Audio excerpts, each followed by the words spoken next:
आपका हमारे channel yoga education India में विद्यार्थियों, जैसा कि हम प्राणमय कोश समझ रहे हैं तो उसका सेकंड पार्ट है ये। और उसमें मैंने आपको कई चीज़ें उसमें समझाई हैं। अब इसमें आप समझेंगे कि 10 प्राण कौन से हैं, यानी कि 5 प्राण मुख्य और 5 उप प्राण उनके कौन से हैं, उनके कार्य क्या हैं, उनके स्थान क्या हैं। सिर्फ आपको इतना इसमें समझना है। तो आप साथ में नोट करें और समझते भी चलें, यानी साथ में समझें उसके बाद नोट बनाएं।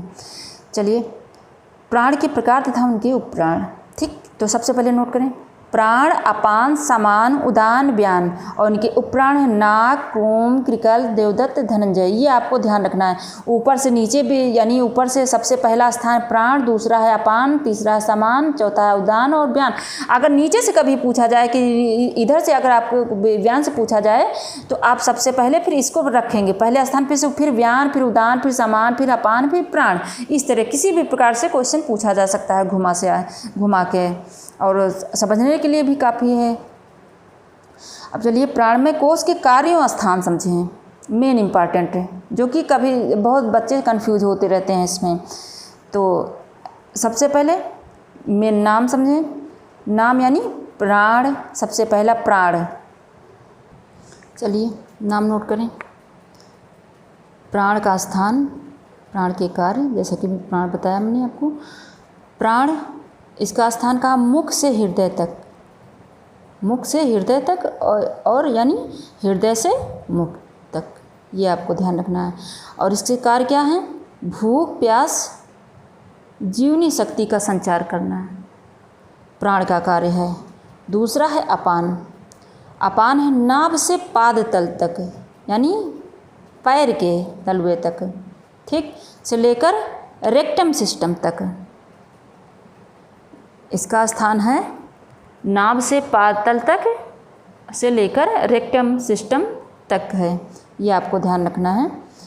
और इसका कार्य क्या है, निष्कासन, यानी वेग का निष्कासन, ठीक, जन्म देने का कार्य, यानी जो महिलाओं द्वारा बच्चों का जन्म दिया जाता है वह अपान वायु के कारण ही होता है। आप इसको वायु भी बोल सकते हैं, प्राण भी बोल सकते हैं। समान, समान प्राण यानी नाभ से हृदय तक, इसका स्थान है नाभ से हृदय तक। इसका कार्य है पाचन क्रिया का संतुलन, पचाने का कार्य, यानी पचाने का कार्य, जो खाद्य पदार्थ के बीच का स्थान, खाद्य पदार्थ के बीच का स्थान, यह है समान कार्य का, सामान्य प्राण का कार्य, ठीक। अब उदान प्राण का, कंठ से सिर तक, इसका स्थान है कंठ से सिर तक, जो गला है गले से सिर तक है। और इसका कार्य है उन्नत, ज्ञान, बुद्धि, विवेक का, पूरे शरीर का उन्नत, ठीक। और व्यान का है संपूर्ण शरीर, व्यान का स्थान है संपूर्ण शरीर है।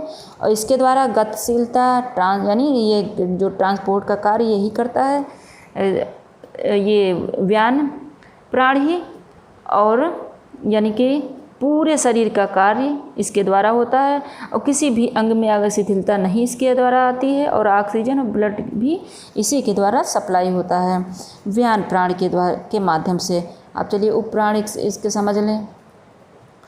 5 उपप्राण है ना, तो 5 है नाग, यानी नाग का स्थान मुख, नाक का स्थान कहाँ पर, कहाँ था, मुख में, मुख पर। और इसका कार्य है डकार और हिचकी, नाक का कार्य है डकार और हिचकी। क्रूम, क्रूम है नेत्रों में, यानी आँखों में। और इसका कार्य है पलक झपकाना, इसका कार्य पलक झपकाना, आँखों की रोशनी भी इससे प्रभावित होती है।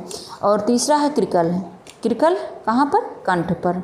और इसका कार्य है भूख प्यास, भूख प्यास को नियंत्रित करता है, और ये समभाव में भी रहना सिखाता है।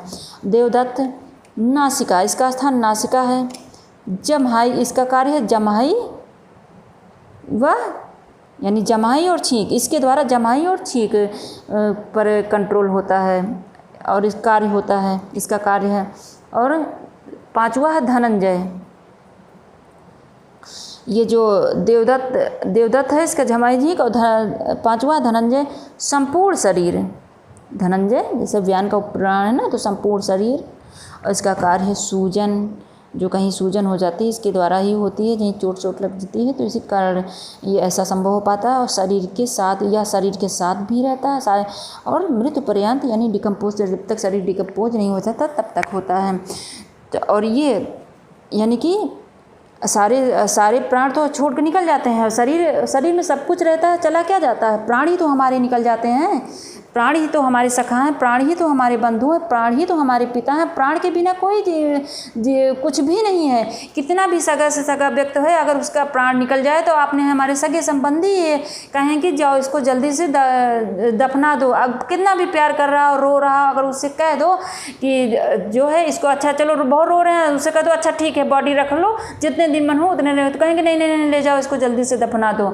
तो हमारा प्राण ही सब कुछ है, प्राण ही माता पिता है, प्राण के बिना हम कुछ भी नहीं है। लेकिन बस ये है कि इसमें मैंने आपको जो 10 प्रकार जो हमारे शरीर में कार्य होते हैं, किस प्रकार के जो है, जैसे हमारे शरीर में विभिन्न प्रकार की बीमारियां उत्पन्न हो जाती हैं, विभिन्न प्रकार के शरीर हमारा डिसबैलेंस हो जाता है, तो प्राण के डिसबैलेंस के कारण ही हमारे जो कुछ भी हमारे बॉडी में डिसबैलेंस हो, जैसे किसी को हिचकियाँ ज़्यादा आना शुरू हो जाती है, छींक किसी को आना शुरू हो जाती है, कोई विभिन्न प्रकार की डकार आना शुरू हो जाती है, तो हमें प्राणों पर ध्यान देना चाहिए। और प्राण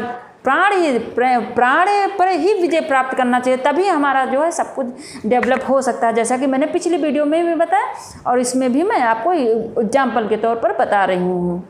इस तरह हमने 5 मुख्य प्राण समझे इस वीडियो में। प्राण अपान समान उद्यान व्यान को जाना और इनके उपप्राण को भी जाना, और इनके जो है 10 प्राणों के यानी 10 प्राण, 5 मुख्य प्राण के जो है हमने कार्य भी समझा, स्थान भी समझा। तो आशा करते हैं आपको अच्छे समझ में आ गया होगा। जहाँ कहीं ना समझ में आया हो कमेंट बॉक्स में शेयर करें, मैं आपको तुरंत ही आपको दोबारा से समझा दूँगी।